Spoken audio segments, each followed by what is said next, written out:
গতকাল ছিল আমার মেয়ের জন্মদিন। আলহামদুলিল্লাহ আমার মেয়ে এখন 4 বছর শেষ হয়েছে, তো 5-এ পা দিল। তো ওর জন্য তো একটু আয়োজন করতেই হয়। আর সেও কিন্তু তার জন্মদিনটা খুব সুন্দর করে এনজয় করে।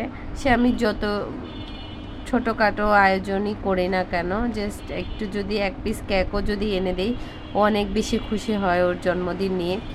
তো তার আবদার ছিল তার ভাইয়ের জন্মদিনের দিন নাকি আমি বিরিয়ানি রান্না করেছিলাম, তো তার বার্থডেতে কেন করছি না। তো এই জন্য হচ্ছে বাসায় চিকেনও তেমন ছিল না, কয়েক পিস ছিল, সেটা দিয়ে হচ্ছে 2 ভাই বোনের জন্য বিরিয়ানি রান্না করছি। তো ফার্স্টে আমি চিকেনটা ম্যারিনেট করে নিয়েছি, তারপরে হচ্ছে আমি আলুটাও ভেজে নিয়েছি আগে, যেহেতু বাচ্চারা খাবে এই জন্য আমি কোনো ফুড কালার ইউজ করিনি। তো এখন হচ্ছে পোলাওয়ের চালটা দিয়ে আমি ভালো মতো ভাজা ভাজা হয়ে এলে তারপর আমি এখানে পরিমাণ মতো পানি দিয়ে দিব। তো এই বাচ্চাদের জন্য যদি কিছু করতে পারি খুবই ভালো লাগে, সেটা হয়তো আমি বলে না, প্রত্যেক মায়েরই ভালো লাগে।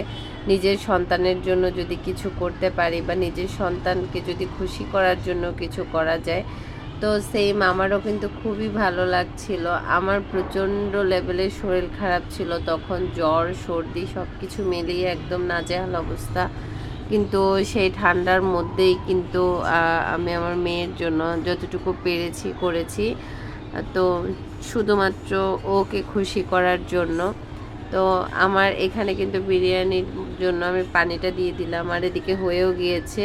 তো আমি বেরেস্তা দিয়ে দিচ্ছি।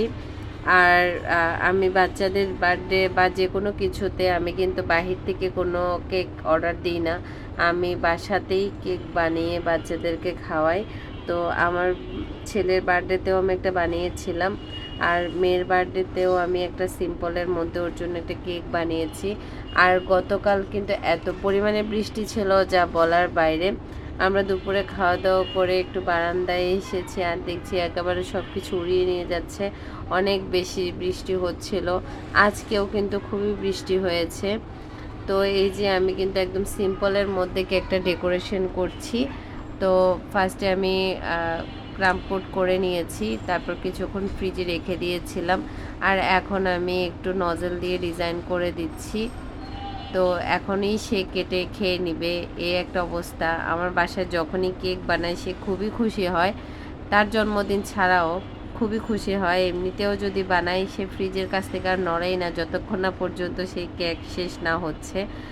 তো ওর এই ছোটো ছোটো জিনিসগুলো কিন্তু আমি খুবই এনজয় করি। আর এই ফুলটা হচ্ছে আমার ছেলে দিচ্ছিল খুশি হয়ে।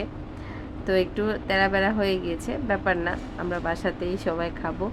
তো যাই হোক, এই যে কেকটা কিন্তু হয়ে গিয়েছে, আর সে কেটে খেয়েও নিয়েছে। আমি এটা গতকালের ভিডিও আজকে আপলোড করছি। কেমন হয়েছে অবশ্যই জানাবেন, আর আমার মেয়ের জন্য দোয়া করবেন, আমার পেজটা ফলো করবেন।